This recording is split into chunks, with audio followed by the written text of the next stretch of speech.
So when we buy fixed assets in our businesses, they start operating, helping us generate revenue. And then comes a time when we need to dispose them off.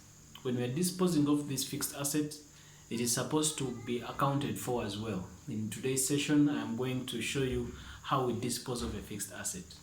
Now take note that when we're disposing of a fixed asset, it doesn't necessarily mean that the fixed asset you're going to dispose of has to be fully depreciated. Sometimes you can choose to dispose of a fixed asset when it still has a useful life ahead. So whichever the case may be, whether you dispose it off in the middle of its useful life or after it has been fully depreciated, these are the accounting entries that you're going to have to do. So it's going to take us basically 4 steps. First of all, we are going to create what we call an asset disposal account. It could be maybe if we are disposing of a motor vehicle, so then it will become a motor vehicle disposal account. If we are disposing of furniture, then we shall call it furniture disposal account. So the thing is, let me use general terms here. So we are going to create an asset disposal account. And so step number 1, we are going to transfer the asset cost, the cost of the asset, transfer it to this disposal account. So how do we do that? We are going to go ahead. Remember, the asset account has a normal debit entry.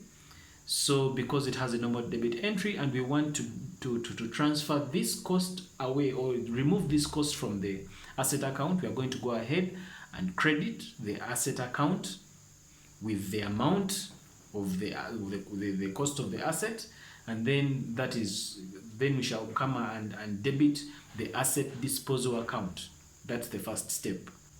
After doing that, we go on to the next step. The second step is that now we are going to get the accumulated depreciation of this asset and remove it from the accumulated depreciation account and bring it to the disposal account. So here, what we are doing is, first of all, the accumulated depreciation account has its items on the credit side. So we are going to go ahead and debit the accumulated depreciation account of that asset with the amount, and then go ahead and credit the disposal account, the asset disposal account, with that figure. So in so doing, we have transferred the accumulated depreciation from to the disposal account. So after doing that, we shall go ahead to step number 3. Step number 3 now is we are supposed to recognize the monies. Remember, we are disposing of an asset here. So sometimes you can dispose of an asset by selling it, and as a result, there are proceeds that come from the sale of that asset you're trying to dispose of. Sometimes you can just dispose it off by, just giving it away, and of which, if you just give away that fixed asset, it means there are no proceeds from disposal. So in the third step, we are going to go ahead and recognize the proceeds from the disposal. That is, if you sold it. Now, these proceeds can be in form of cash, maybe, or it can be in form of bank, or sometimes the proceeds from this disposal could be an exchange. Maybe you're giving away this old dilapidated motor vehicle, and in exchange, in return, you're getting a tangible asset. In other words, it's not cash that has been exchanged. It has been a tangible something that has been given to you in return. So whichever the case it is, at this third stage, you need to recognize whatever proceeds they are. And so what we do, of course, if it is cash or bank, or you've received an asset, you're going to debit the cash account because the cash has increased. That is, if you've gotten cash. Or if the money has been put in the bank, you've received a check, it means you're going to debit the bank account. Or if you have received another asset in exchange for the asset you're disposing of, then it means you're going to create an account and you debit that asset account. Remember, increases in assets are debited. So you debit the asset that has been received in exchange. And so what do you do with the credit? You go ahead and credit the disposal account with the proceeds from the disposal. And the proceeds, like I have already mentioned, can either be cash or money in bank, or it could be the very asset itself, the fair value of that asset. So you credit that with the disposal account.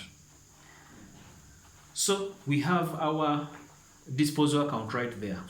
So now we're going on to this stage number 4. Stage number 4, from our disposal account, what you can see, we are having figures on the debit side, then we're also having figures on the credit side. So now what happens here is you're going to look at this disposal account and look at it as though it was a capital account. Yeah. So if you look at this disposal account, if the credit side of the disposal account is bigger than the debit side, what do? It means that you have gained there's a gain on disposal. So what happens is that in the process of balancing off that account, the balancing figure will be our gain on disposal, and so you go ahead and put that gain on disposal on the credit side of the profit and loss account. That gain on disposal is under the category of other incomes in other comprehensive incomes. Now, in case the debit side is bigger than the credit side, it simply means that you have realized a loss on disposal. And realizing a loss on disposal means that you're going to go ahead and expense that loss on disposal